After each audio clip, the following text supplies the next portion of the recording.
bienvenue à cette nouvelle session. Nous aurons ce jour un entretien avec un invité de marque. Je reprends le nom de Ken Diango, je suis médecin urgentiste formé à l'Université de Cape Town et je continue en ce moment mes études doctorales. Je suis le secrétaire général de l'Association de médecine d'urgence de la RDC, une association enregistrée en RDC et qui milite, qui œuvre pour la promotion des soins d'urgence en République démocratique du Congo. C'est dans ce cadre que nous avons le plaisir et l'honneur de recevoir le professeur Dr Arung.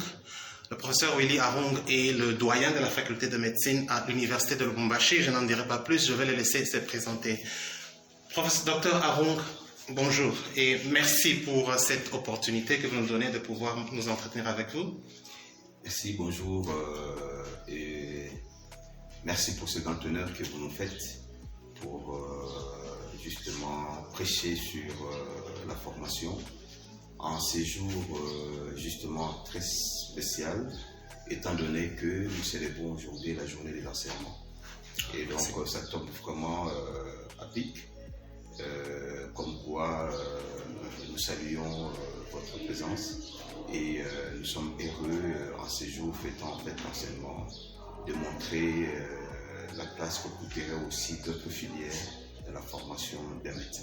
Ok, avant que nous allons plus loin, professeur, parlez-nous brièvement de vous. Qui est Willy Arung? Ah oui, il n'est toujours pas facile de parler de soi-même. Essayez quand même, professeur. Voilà, je vais peut-être dire que je suis médecin congolais. Je fais ma chirurgie générale à l'université de Lubumbashi et j'ai complété mes compétences chirurgicales en chirurgie abdominale et endocrine à l'université de Liège, où j'ai parachevé aussi mes études doctorales et j'ai obtenu alors à l'université de Liège ma thèse d'agrégation en chirurgie. Et après avoir été plusieurs fois donc chef de service de chirurgie au clinique universitaire de Lubumbashi, vice-doyen de l'enseignement, et alors aujourd'hui nous occupons les postes de doyen de la faculté de médecine depuis 2017 et qui est d'énormes défis à relever justement pour l'enseignement. Merci beaucoup, professeur. Avant tout, dans votre présentation, vous êtes donc chirurgien, avant d'être dans l'enseignement et tout. Donc, dans votre pratique antérieure et courante, dites-nous quelle place a occupé et occupe encore la médecine d'urgence, particulièrement pour ce qui est de la mortalité des patients en période péropératoire. Vous êtes chirurgien et vous arrivez à prendre en charge des patients. Quelle place, vous pensez, la médecine d'urgence occupe dans votre pratique, ou elle devrait occuper dans votre pratique? Mais je crois que ça, c'est vraiment un réel problème dû au fait que médecins chirurgiens, on s'entendrait assez que dans des organisations qui seraient les bonnes, il y a eu une première ligne d'attaque qui s'occuperait déjà de ces entrées de malades avec un beau dispatching, sachant médical, chirurgical et tout. Mais nous nous sommes retrouvés confrontés à beaucoup de réalités. Pourquoi? Puisque le médecin chirurgien est à la limite dès le départ obligé de faire face aux premiers affronts des arrivées de patients, qui peut être urgence médicale, qui peut être urgence chirurgicale. Donc on doit donner un petit avis là-dessus. Et on a senti donc trop vite l'intérêt qu'il y avait d'avoir des compétences en médecine d'urgence. Et donc je considère que dans notre structuration de soins, c'est une capacité de compétences que doit avoir non seulement en spécialisation pointue, mais déjà le chirurgien, le médecin général, pour être à même de répondre aux besoins urgents qui se présentent. Et donc, pour être bref là-dessus, au cours de ma pratique de médecin généraliste et comme chirurgien, j'ai ressenti énormément ce grand besoin, ce très grand besoin à bénéficier et à avoir des compétences dans des soins d'urgence. Et je garde encore des souvenirs en tant que médecin stagiaire moi-même à l'hôpital Saint-Louis. Et ainsi, on a été confronté à certaines réalités où, à la limite, on se sentait désemparé. Pourquoi? Puisqu'on n'avait pas peut-être toutes ces petites compétences de médecine d'urgence en étant à la porte d'entrée justement des hôpitaux, des urgences, à la porte d'entrée des malades. Et bien des gestes, on devait l'avoir. Mais il faut reconnaître qu'à l'époque, comme étudiant, on n'avait pas toujours. Et cela se ressentit et on les ressent encore par ailleurs, par la suite, dans le chef de certains médecins généralistes, de certains médecins spécialistes même en chirurgie, ces compétences-là. Et donc ce besoin est réel et je crois que pour moi, aujourd'hui, comme doyen de la faculté, je considère que les soins d'urgence en spécialisation doivent être une urgence justement de la formation. Vraiment intéressant. Donc, vous pensez que les soins d'urgence, la médecine d'urgence, du point de vue formation, est en elle-même une urgence. C'est vraiment un concept assez important. Comme vous l'avez dit, professeur, je me rappelle, moi-même étant médecin aussi, j'ai connu les mêmes difficultés pour essayer en première ligne de prendre en charge des malades qui nécessitaient un déchocage ou une réanimation. Et c'est le cas, et ça continue dans les années qui suivent. Et en ce moment, il se peut qu'il y ait des étudiants qui finissent leurs études médicales sans avoir eu à pratiquer justement ces gestes importants tels que la RCP, tels que la défibrillation, la réanimation de base. Quel est, vous, en tant que doyen de la faculté de médecine, particulièrement de l'Université de Lubumbashi, quelles sont les mesures que vous prenez pour essayer, comme vous l'avez dit, d'incorporer ces compétences-là d'abord dans le curriculum du graduat et même en doctorat, pour ne pas parler à la suite de la spécialisation que nous allons aborder plus tard. Qu'est-ce qui est fait en ce moment pour que les choses changent, professeur? Justement, ayant pris conscience de cette obligation que j'ai exprimée justement en termes d'urgence de formation et ayant constaté ces manques dans les curricula de formation, puisque quand on parcourt d'une manière générale des programmes de formation de médecins généralistes au pays, puisqu'il y a un livre qui retrace ça, on n'a pas eu comme ça, ni nous-mêmes, même ceux qui viennent après nous, un cours bien stipulé, bien préparé en médecine d'urgence. On essaie de se dire que l'étudiant peut bénéficier de quelques formations à travers le cours d'anesthésie-réanimation.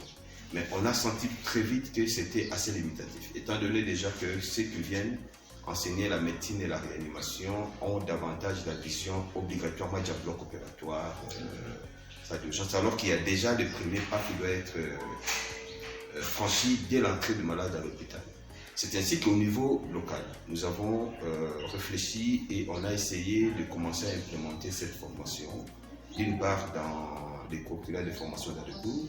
C'est ainsi qu'à l'Université de Lubumbashi, à la faculté de médecine, nous avons déjà intégré ce module de médecine d'urgence comme un cours à part entière. Et je salue déjà la collaboration qu'on a eue avec l'association des urgentistes, puisque c'est l'un de vous, à savoir le docteur Kabongoudou, qui est Santos, qui est venu donc animer ce module l'année passée. J'espère que Covid aidant, dans son évolution, si les choses s'améliorent dans la prise en charge et dans l'application de Covid, on pourra encore bénéficier de votre expertise pour venir vraiment appuyer cet enseignement dans notre milieu.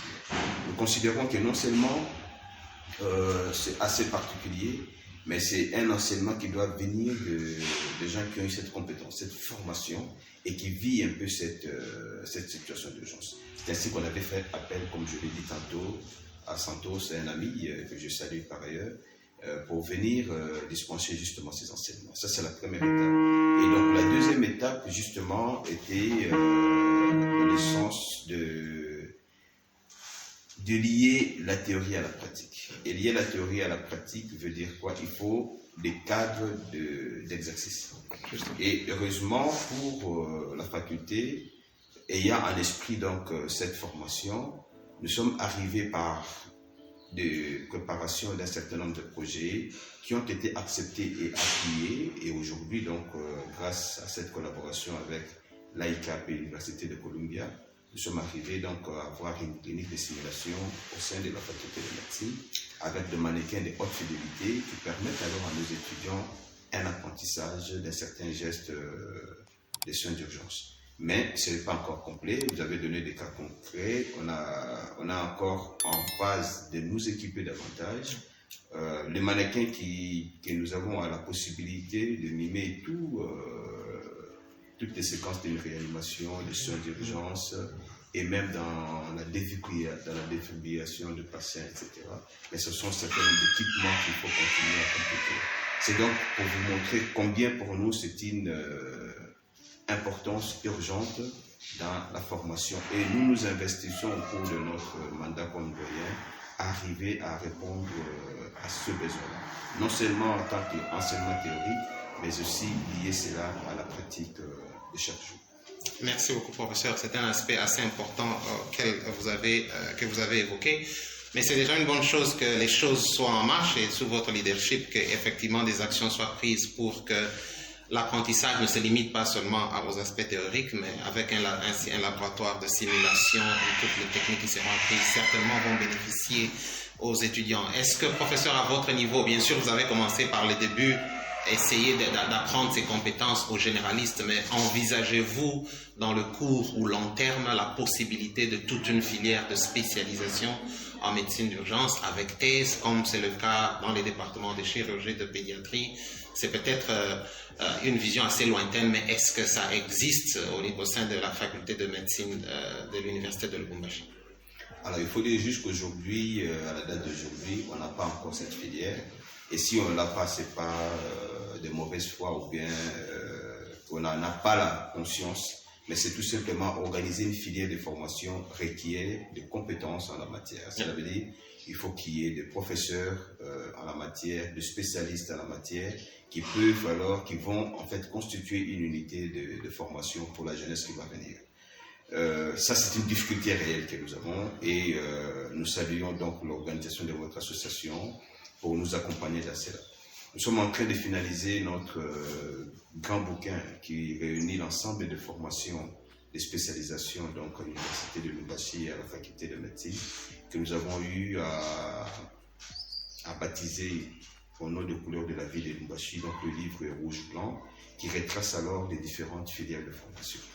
Théoriquement, nous avons repris cette filière-là de soins d'urgence, mais c'est un grand défi. Comme je le dis, c'est le personnel d'abord qu'il faut avoir sur place. Mais est-ce qu'on peut se limiter à cela? Je dis non.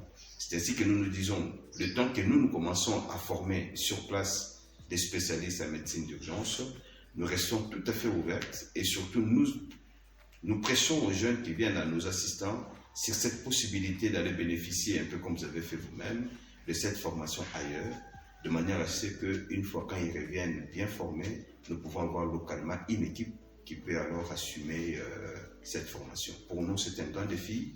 Le programme est retenu, mais il faut maintenant arriver à la concrétiser moyennant un personnel qualifié, tant un corps professoral, un personnel académique, scientifique, et donc même à toute une unité d'apprentissage. Merci beaucoup, professeur. Le mouvement est en marche.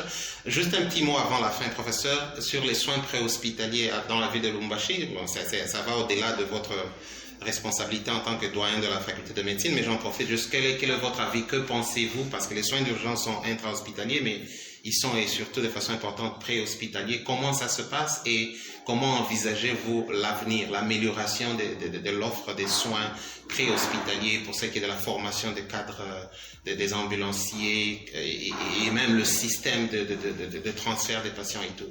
Quel est votre avis là-dessus? Un petit mot, prof. Un sérieux problème. Un sérieux problème de la ville de Lubumbashi. Et donc, à titre d'exemple, maintenant que nous sommes en train de faire cette interview, je peux piquer une crise. Ouais. Donc, vous-même qui me posez les questions, vous m'interviewez. La première difficulté que vous aurez, c'est de vous appeler qui, à quel numéro. Voilà. Et malheureusement, ça n'existe pas. Et donc, les soins en pré-urgence, ça constitue aujourd'hui un miroir de faiblesse des soins de santé dans la ville de Lubumbashi. Il faudra que nous, personnels de santé, mais aussi l'autorité politico-administrative de la ville, comprennent ces caractères urgents. Il y a dans tous les pays qui essaient de mieux organiser ces soins de santé, ces systèmes-là. Donc même l'enfant à l'école, il sait que je peux être à la maison, mon papa vient de tomber, ce tel numéro à 2, 3 chiffres, j'appelle l'ambulance. Et donc ici, les ambulances qu'on voit, ce sont des ambulances de polyclinique privée, dont les numéros d'appel n'est connu de personne, si ce n'est par les mêmes institutions hospitalières qui organisent ces soins. Et donc, au niveau provincial, donc il n'y a pas une telle organisation, ce qui est un sérieux problème. Aujourd'hui, vous apprendrez qu'il y a un grand accident qui s'effectue sur la route Kasumbalesa, route Rikasi ou ailleurs. Mais il faut voir combien et de quelle manière le malade nous arrive à l'hôpital. le ramassage du malade au lieu d'accident aggrave plus les lésions du patient que la maladie qu'il lui-même avait. Donc j'ai vu malheureusement dans mon expérience de chirurgien m'amener une jeune fille qui a connu un accident de trafic routier avec une lésion de la colonne. Je ne connais pas dans quel état ça se trouvait au moment de l'accident, mais j'ai été convaincu que cette fille qui est devenue paraplégique aujourd'hui l'est devenue tout simplement puisque les transports étaient mal assurés. Et je vous explique, elle est arrivée à l'hôpital où les accompagnants tenaient le membre supérieur, les autres le membre inférieur, avec la colonne complètement arquée dans la zone de son traumatisme. Et donc, pendant tous les trajets, vous voyez dans quel état cette patiente a été amenée. Donc, on a eu des zones de cisaillement sur la moelle, on a eu des lésions de contusion, des lésions d'aggravation au cours du transport. Donc, du ramassage au transport jusqu'à l'hôpital, c'est un réel problème qui aujourd'hui nous interpelle pour que cela soit davantage intégré non seulement dans la formation du personnel médical, mais aussi dans l'éducation de la population. On a vu des gens accidentés, mais pour le sortir du lieu d'accident, c'est quelqu'un qui vient tirer sur sa tête, sans se préoccuper de l'état de la colonne cervicale. Et vous pouvez arriver aujourd'hui dans certains hôpitaux, même un malade, il n'y a pas d'ambulance bien appropriée, donc le malade arrive soit à vélo, soit à moto, soit dans un véhicule privé. Le temps de les sortir du véhicule, le mettre sur le brancard et l'amener dans l'hôpital, il peut arriver même dans un hôpital, mais regardez le geste posé, c'est un réel problème. Et je crois qu'il y a du pain sur la planche, et pour vous, et pour nous, pour répondre à ces défis qui, je considère que, je l'ai dit au début, n'est pas un bon miroir des soins de santé préhospitaliers en RDC. Merci beaucoup, professeur. Nous n'allons pas vous prendre trop de temps et ce que vous avez dit résume en fait le point que nous essayons de faire passer et l'importance justement de la promotion des soins d'urgence tant préhospitaliers qu'intra-hospitaliers, tant du point de vue formation, du point de vue équipement et du point de vue du développement du système. Merci beaucoup, Prof. Arung. Un petit mot de la fin avant que nous puissions vous laisser à vos tâches. Un petit mot de la fin, je reviens encore pour dire que c'est peut-être pas une simple coïncidence, c'est vraiment une heureuse coïncidence que cette interview se fasse les jours où nous célébrons l'enseignement dans notre pays. Peut-être c'est pourquoi j'ai souhaité que cette interview soit en tenue relax pour montrer un peu qu'aujourd'hui, pour une fois, on a déposé les armes d'enseignement pour commémorer ces jours et pour se reposer un peu. Mais c'est aussi mon message de dire ça doit nous interpeller. Nous saluons l'association, nous saluons les efforts qui sont accomplis et comprenez que vous vous êtes retrouvés dans une forêt vierge, vous êtes en train de bousculer et vous avez la garantie de l'accompagnement de l'Université de Lubumbashi au nom de monsieur le recteur de l'Université de Lubumbashi, que la faculté de médecine sera l'un de vos partenaires importants pour vous permettre de mieux vous exprimer, mais aussi pour que nous puissions bénéficier énormément de ce que peut être offre de qualité en formation continue pour les médecins à travers la faculté de médecine. Donc le mot de la fin, c'est vraiment saluer votre association et vous remercier de toutes les initiatives que vous êtes en train de faire. Merci beaucoup, professeur Arung, pour ce temps précieux que vous nous avez accordé. Merci beaucoup, prof. Merci beaucoup et mes compliments à tous les membres de l'association et à toute la corporation médicale de Lubumbashi, du Katanga et de la Grande République démocratique du Congo. Et comme toujours, la formation continue qui est très importante, car vous qui êtes dans le monde anglophone, vous nous le dites chaque fois. J'espère que mon anglais permettra de mieux le dire. Ouais. Never stop learning. Never stop learning. Because life never stop teaching. Ouais. N'arrêtez jamais d'apprendre parce que la vie n'arrête jamais d'enseigner. Merci beaucoup, professeur. Merci. Merci.